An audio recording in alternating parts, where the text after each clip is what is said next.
Assalamualaikum warahmatullahi wabarakatuh dan salam sejahtera.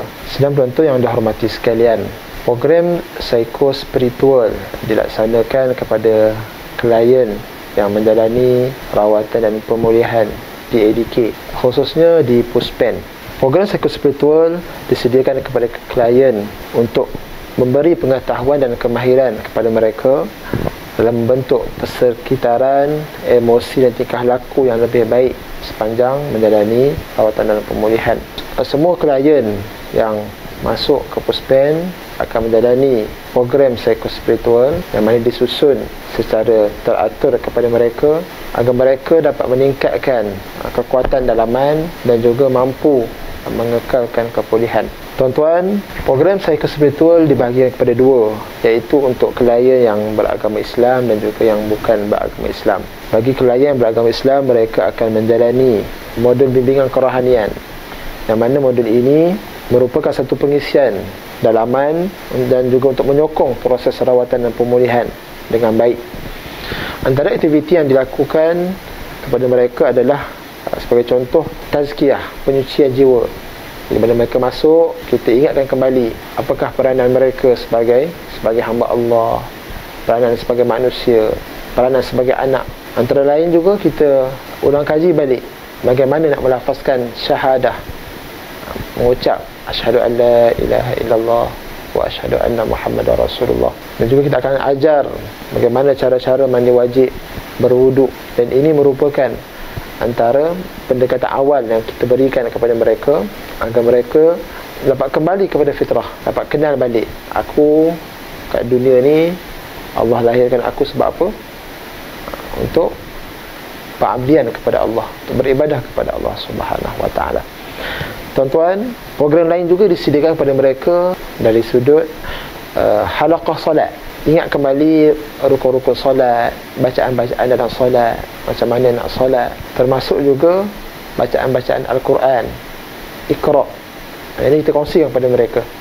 Yang mana yang belum boleh membaca, kita kongsikan bacaan Iqra. Dan dah ada kemahiran untuk membaca Al-Quran, kita sediakan surah-surah untuk mereka baca. Dan juga untuk hafalan doa-doa harian. Sebagai contoh, doa masuk tandas, keluar tandas, doa nak makan, doa tengok cermin.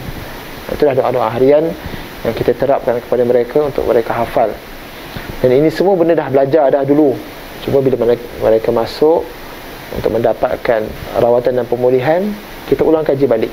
Mudah-mudahan dengan peramalan sebagai seorang Muslim, mereka dapat menguatkan dalaman dan seterusnya jauh daripada perkara-perkara yang boleh membahayakan diri, perkara-perkara maksiat dan sebagainya. Tuan-tuan dan sidang penonton yang dihormati sekalian, program lain juga disediakan sebagai contoh kelas bimbingan fardu ain, pembelajaran fiqh, asas-asas bersuci, asas-asas dalam wudu dan juga tata cara solat. Itu dari sudut fiqh, termasuklah rukun iman, rukun Islam dalam bidang akidah dan juga akhlak, Al-Quran dan hadis.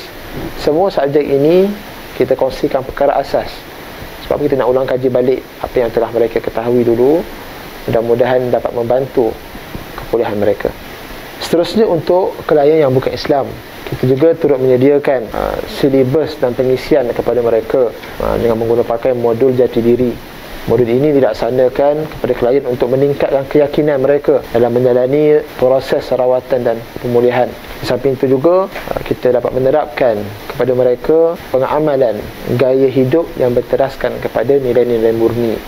Sebagai contoh, program pengenalan kepribadian, kita kongsikan bagaimana pengenalan jati diri. Sebab apa mereka perlu kuat, perlu kekal pulih. Sebab apa? Selain itu, kita juga kongsikan pengukuhan kerohanian.